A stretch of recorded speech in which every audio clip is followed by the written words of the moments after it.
Hey everybody, welcome back. Today we're going to be talking about the concept of good and evil. My daughter is joining us today just as a spectator. She had an optometrist appointment. Now she can see, well, she will be able to see clear once she gets her new glasses. But anyway, we're going to go over the definition of good. Now, the reason why we're going to go over the definition of good and maybe evil, but I think we'll hit up evil at another point because evil is its own type of monster. We're going to go over good because there was a comment. I made a short about the concept of flame princess, about how I don't believe that every single person starts out good. I think they start out evil. Well, at least not good. So the conversation went something like this.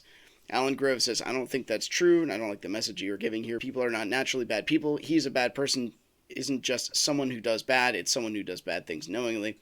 I said, people start out in the mindset that anything is permissible in a young carnal age. No guidance from culture, and all people are most violent around the age of 2 and stay that way unless properly taught by age 4.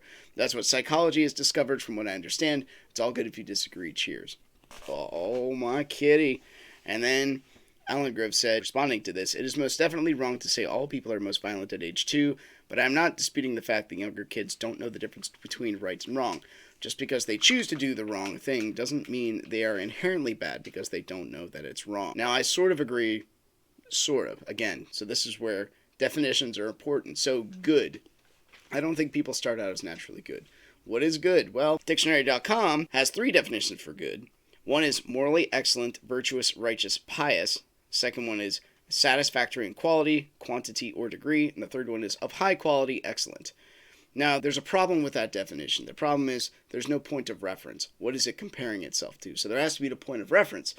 So when we say good, when you say there's something like a good police officer, or he's good at soccer, or he's good at basketball, good at karate, something like that, you're kind of forming a template in your mind about what the pattern of behavior that person might look like, or a good piece of chicken. I don't know. You're kind of throwing it up to the abstract ideal. Even though there are bad cops, and even though they fail, everybody fails at whatever they do constantly, we still have an idea of what goodness is, but we've never seen that, right?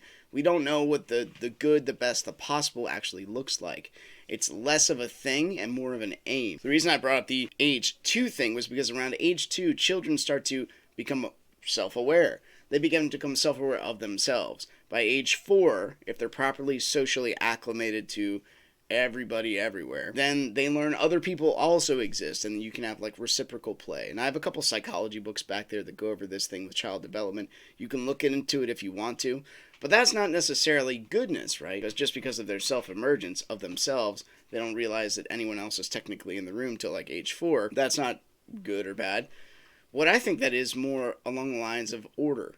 So what we start teaching children at the age of like 2 on up, when they can finally understand and play games and hold things and that kind of thing, we start teaching them how to act properly within culture, within family life, and then once we get out of the family life, it's also within the world, like everywhere. So goodness almost seems like if a child is a good child, they can behave properly in culture without, you going to your friend's house and them never having you there ever again because of what your child did. Like, your child knows how to behave properly in public, and that's a good thing. So you can say a good child, a good person, it bounced off the cultural norms.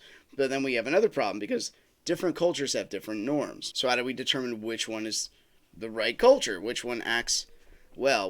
Well, first off, we take a look at what's necessary for a society to exist. I don't know. There's guidelines around the sexual elements, right? They did a poll, and forgive me for not being able to cite it, of the commonalities of every culture that ever existed, and 2 things were common. Like, do you know what they are? I mean, I'm obviously going to tell you. It wasn't murder. Believe it or not, it was marriage, you shall not commit adultery, and property.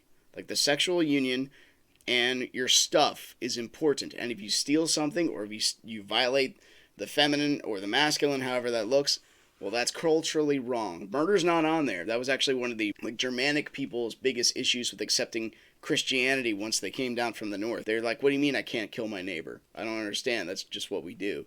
So it's very interesting that was a kind of a culture shock. So we look at the commonalities for society, and the one, America is obviously, I think, one of the best ones that's given everybody dignity. In the East, you have stuff like the caste system. In the Chinese regime, the government is viewed as higher than the actual individual person.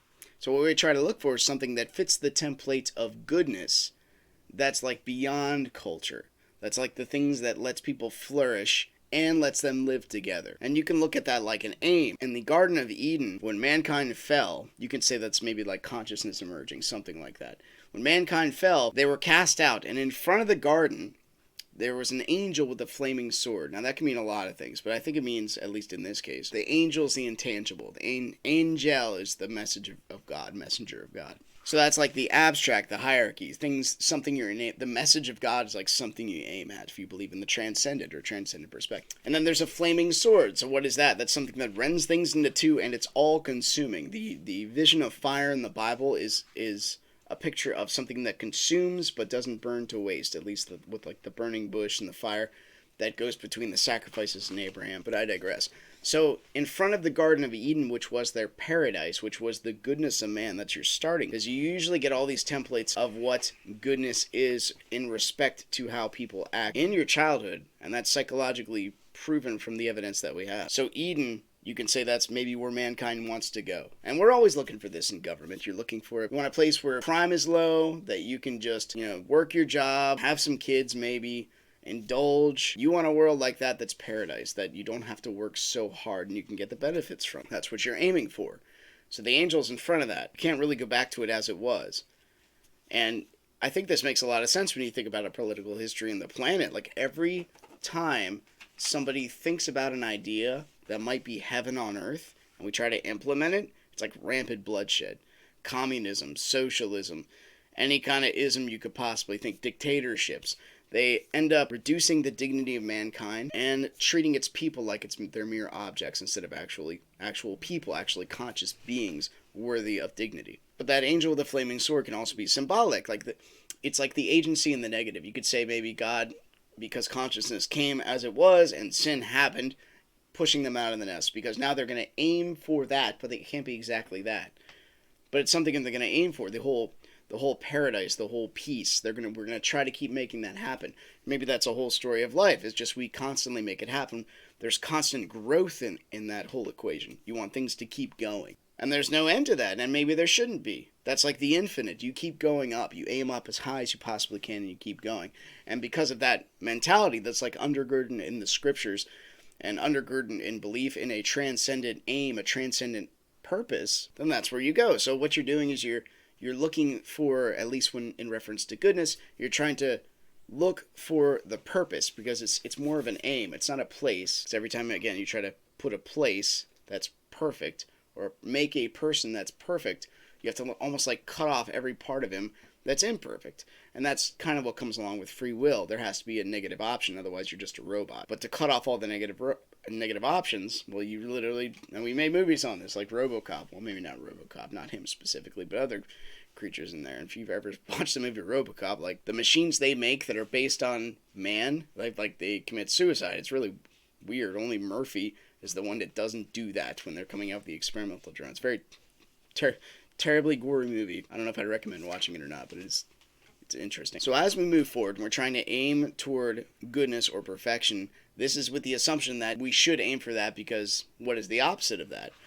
Well, if you do not pay attention, do not tend the garden, if you do not strive to work with others, if you don't work in community, if you don't age from 2 to 4 years properly, then what happens is, well, the garden starts to turn into the jungle. Things start to erode around you. Like shadows start creeping up because you haven't been clearing the foliage. That kind of thing. Because God only gave us a couple commands when we were in the garden.